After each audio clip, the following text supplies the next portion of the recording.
சரி, இப்போ அடுத்ததாக ஒரு பொது கேள்வி. நீங்கள் வந்து நிறைய கோயில் பற்றி நம்ம பேசியிருக்கோம். நீங்கள் நிறைய கோயில் பற்றி எங்களுக்கெல்லாம் சொல்லியிருக்கீங்க. அண்ட் முக்கியமாக சரஸ்வதி தேவி பற்றி நிறைய விஷயங்கள் நீங்கள் எங்களுக்கு வந்து சொல்லி கொடுத்துருக்கீங்க. அதில் குறிப்பிட்டு சொல்லணும்னா கூத்தனூர் சரஸ்வதி அம்மா. ஸோ அவங்கள பற்றியும் நீங்கள் என்கிட்ட நிறைய சொல்லியிருக்கீங்க, நான் கேட்டிருக்கேன். இருந்தாலும் மக்களுக்காக சில விஷயங்கள் நீங்கள் அவங்கள பற்றி சொல்லுங்கள் சார். கூத்தனூர் சரஸ்வதி சொன்னாலே ஆனந்தம்.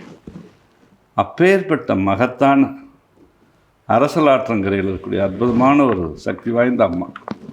நான் அடிக்கடி சொல்லுதுங்க, ரொம்ப நொந்து போய் வாழ்க்கையில் ஏதோ ஒரு வழிகளில் கஷ்டப்பட்டுருக்கிறவங்க கூத்தனூர் சரஸ்வதி, ஒத்தக்கடை மகாலட்சுமி, மதுரை ஒத்தக்கடை மகாலட்சுமி, சமயபுரம் மாரியம்னா ஒரு நாள் 2 நாள்லையோ 3 ஒன்றா தரிசனம் பண்ணார். எப்பேற்பட்ட பிரச்சனைகளும் அங்கே சால்வ் ஆகும்னு சொல்லியிருக்கிறார். அந்த மாதிரி ஒரு அருமையான ஒரு ஸ்தலம் தான் கூத்தனூர். ஓகே. சோழ நாட்டில் பல சிறப்புகள் உண்டு. குலோத்துங்க சோழனுடைய காலத்தில் ஒட்டக்கூத்தர் பிரதானமான புலவராக இருந்தார். புலவர்னா ராஜா மாதிரி அவர் அப்படி வச்சுருந்தாங்க. நிறைய திறமைகளுடையவர் ஒட்டக்கூத்தர். அந்த ஒட்டக்கூத்தர் வந்து ரொம்ப பெரிய விஷயங்களாக செஞ்சுட்டு வர்றாரு. குலோத்துங்கன் இறந்ததுக்கப்புறம் விக்ரமன்கிட்ட அவர் தான் இருக்கார். விக்ரமன் இறக்குற இந்த இடத்துல முதலாம் குலோத்துங்கன் இளவரசன் அவன் ஒட்டக்கூத்தரை கூப்பிட்டு, நான் இறந்துடுவேன், அவன் பெரிய நல்ல தெளிவாகிற வரைக்கும் நீ கூடயே இருந்து அவங்க ஆட்சிக்கு ஹெல்ப் பண்ணணும் அப்படின்னு சொல்லிட்டு இறந்துடுறாரு. சரின்னு நல்ல புலமையெல்லாம் கற்றுக் கொடுக்குறாரு. நிறைய பயிற்று சண்டை அது எல்லாமே அவங்களுக்கு கற்றுக் கொடுத்தாரு. ஒரு பக்கம் போர்க்கருவிகள், போர் பயிற்சிகள், ஒரு பக்கம் தமிழ் புலமை அறிவு.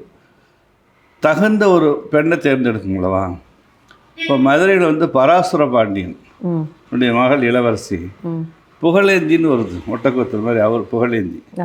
அவருடைய கல்வியில் பயின்ற ஒரு பெண், நல்ல அறிவாளியும் புத்திசாலித்தனமாக இருக்கிறது கேள்விப்படுறாரு. நேராக அங்கே போய் பொண்ணு கேட்குறாரு. ஓகேன்னு சொல்கிறாங்க. வந்தாச்சு. அடிக்கடி ஒட்டக்கூத்தருக்கு புகழேந்தி கொஞ்சம் கருத்து வேறுபாடு. புலவர்கள் அல்லவா, 2 பேரும் ஒரே இடத்துல இருக்கக்கூடாது. சீதனமாக வந்தவர் அவர். அந்த காலத்தில் புலவர்களில் வந்து நவராத்திரி அந்த மாதிரி விழாக்களில் கூப்பிட்டு கேள்வியில் கேட்பாங்க. பதில் சொல்லவங்க ஜெயிலில் ஓட்டுருவாங்க. அந்த மாதிரி சதி பண்ணி ஒட்டக்கூத்து புகழேந்தி ஜெயிலில் போட்டார். அப்போ தான் இளவரசி கோவிச்சிட்டு போய் தாப்பா போட்டாங்க. இவ்வளோ நேரம் கதவை தட்டி பார்க்குறாரு இளவரசர். அங்கே ஒன்றும் வேலையாகல, திறக்க மாட்டேன்ட்டார். ஒட்டக்கூத்துட்டு போய் சொன்னோன்னே அவர் வர்றாரு, பாடல்கள் பாடுறாரு, இளவரசியுடைய கம்பீரத்தையெல்லாம் சொல்கிறாரு. அவ்வளோவெல்லாம் சொன்னாலும் ஒரு வார்த்தை கூட இளவரசி பற்றி சொல்லலை. ஆனால் இன்னொரு தாழ்பால் போட்டாங்க. ஒட்டக்கூத்தர் பாட்டுக்கு 2 தாழ்பால் ஒரு படம் எழுதுது. அப்படி வந்தது தான். அதுக்கப்புறம் புகழேந்தி விடுதலை பண்ணி அந்த கதை. அப்போ குலோத்துங்கன்னு அவருக்கு ஒரு இடத்த தானமாக கொடுத்தார். அந்த இடத்துல வந்து கலைவாணி வச்சு, ஏன்னா கலைவாணி மேலே அளவு கடந்த பிரியும் ஒட்டக்கூத்தர். கலைவாணிக்குன்னு ஒரு மூலவராக வச்சு அந்த கோயிலில் அமைச்சு என்றைக்கு மக்களுக்கு வந்து நீ அறிவை வாரி வழங்கும், தொழிலை வாரி வழங்கணும் ஒரு வரம் ஒட்டக்கூத்தர் சரஸ்வதித்தை வாங்கினார் நேரடியாக. அப்புறம் அடிமடி இடிமடி போனவங்க பெருமாள் பாதத்தை தொட பார்த்தாரு. பிரம்மா தடையை தொடன்னு சொல்லிட்டு பிரம்மா போய் சொன்னதுனால இந்தியா உனக்கு வந்து ஆலயங்கள் பூலோகத்தில் கிடையாது அப்படின்ட்டார் சிவன். அதனால் பிரம்மா ரொம்ப மனம் நடிஞ்சதுனால சரஸ்வதி தேவி என் கணவனுக்கே இல்லாதாலும் எனக்கு மட்டும் இருக்குது, எனக்கு வேண்டாம்னால சரஸ்வதிக்குன்னு தனி ஆலயங்கள் இல்லை. அது ஒரு சிறப்பு, அது ஒரு நிலை. அதனால் அந்த எந்த விதமான ஆலயங்கள் இருக்குன்னா பிரம்மாவுக்கு வந்து திருப்பட்டூர், சுசீந்திரம், கொடுமுடி, மும்மூர்த்தி ஸ்தலம் அங்கே மட்டும் சில இடங்களில் இருப்பார். அப்பேற்பட்ட பிரம்மனுடைய மனைவி சரஸ்வதி ஒட்டக்கூத்தனுடைய வேண்டுகோளுக்கணுங்க அந்த கூத்தனூரில் தங்கி, அதனால் கூத்தனூர் ஒட்டக்கூத்தனால கூத்தனூர். மயிலாடுதுறை போகிற வழியில் அருமையான ஒரு ஸ்தலம். இது ரொம்ப ரொம்ப பூந்தோட்டம்னு அந்த இடத்துக்கு பேர். ஆற்றல் மிகுந்த அந்த அம்மா பலவிதமான சக்தி உடையும். 9 நாள் அங்கே போய் இருந்து நவராத்திரிக்கு பிரார்த்தனை பண்ணோம்னா அமோக வளர்ச்சி அடையலாம். அப்பேற்பட்ட அறிவு மட்டுமல்ல, செல்வத்தையும் கொடுப்பாங்க, தொழில் கொடுப்பாங்க, அறிவையும் தொழிலையும் கொடுப்பாங்க, செல்வத்தை லக்ஷ்மி கொடுப்பாங்க. அப்பேற்பட்ட சக்தி வாய்ந்தது கூத்தனூர் சரஸ்வதியுடைய அந்த இடம். எல்லோரும் பேனா பேப்பர்லாம் வச்சுட்டு வந்து பரிட்சை எழுதுவாங்க. புதுசாக இன்ட்ரிக்கு போகிறவங்க போய் பேனா வச்சுட்டு வந்து எழுதுவாங்க. இப்படி பலவிதமான காலங்காலமாக நான் நிறைய விஷயங்கள் சொல்லி நிறைய பேர் ஸ்கூல்லாம் கூட்டிகிட்டு போக சொல்லி பஸ்லேயே கூட்டிகிட்டு போவாங்க.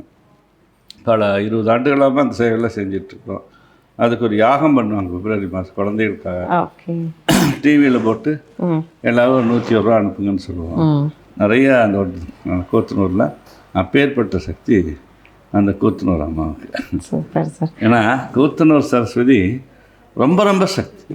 அந்த அம்மா, நான் கொடுமுடியில் வளர்ந்தவன். தினமும் எஸ்எஸ்வி ஸ்கூல் போவேன். 6th-லேருந்து 11th வரைக்கும். அப்போ 11th +2 இல்லை. மகுடேஸ்வரன் கோயிலில் மும்மூர்த்தி சடங்குல இந்த அம்மா ஈஸ்வரனுக்கு பின்னாடி இருப்பாங்க. எவ்வளோ 9 மணிக்கு ஸ்கூல், கரெக்டாக 8:50 நேராக உள்ள விநாயகர் மட்டும் கும்பிட்டு அந்த அம்மா பார்த்து போய் தொட்டு அந்த அம்மாவை பார்த்துட்டு தான் ஸ்கூலுக்கு வரும். இது ரெகுலராக பண்ணி. ஓகே. இது ரெகுலர் பண்ணேன். 6th-லேருந்து 11th வரைக்கும் லைப்ரரிக்கு ரெகுலராக போவேன்.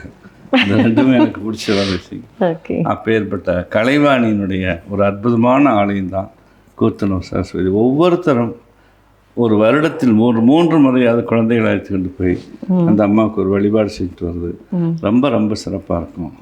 ரொம்ப சக்தி வாய்ந்த ஒரு ஆலயங்களில் அந்த அம்மாவும் ஒரு பெரிய தான் சொல்லணும். வாழ வழி இல்லைங்கிறவங்க கூத்தனூர் போய் தரிசனம் பண்ணிவிட்டு நேராக ஒத்தக்கடை போய் மகாலட்சுமி பார்த்துட்டு அங்கேருந்து சமயம் வந்து வழிபாடு செஞ்சுட்டு வந்தால் உடனே கதவு தரும். அதிர்ஷ்ட கதவு. நிச்சயமாக நானும் போகிறேன் sir. Okay. So Koothanur Saraswati Devi இவங்களை பற்றி நிறைய விஷயங்கள் வந்து பண்டிட்ஜி இன்னைக்கு நம்மளோட ஷேர் பண்ணாங்க. இது உங்கள் எல்லோருக்குமே ரொம்பவே பயனுள்ள தகவலாக இருக்கும்னு நான் நம்புகிறேன். ஸோ நீங்கள் சொல்லி தான் அந்த கூத்தனூர் சரஸ்வதி நான் போனேன் சார் ஒரு தடவை. ஆமாம். ஸோ உண்மையிலேயே நீங்கள் சொன்ன மாதிரி அங்கே போகும்போது ஒரு நல்ல வைப் எனக்கு கிடச்சிது. ஸோ நாங்கள் பிள்ளைங்களுக்கெல்லாம் புக்ஸு பென்னு அந்த மாதிரிலாம் கொடுத்துட்டு சாமி கும்பிட்டு வந்தோம். ரொம்ப நல்லா இருந்தது சார். Thank you sir.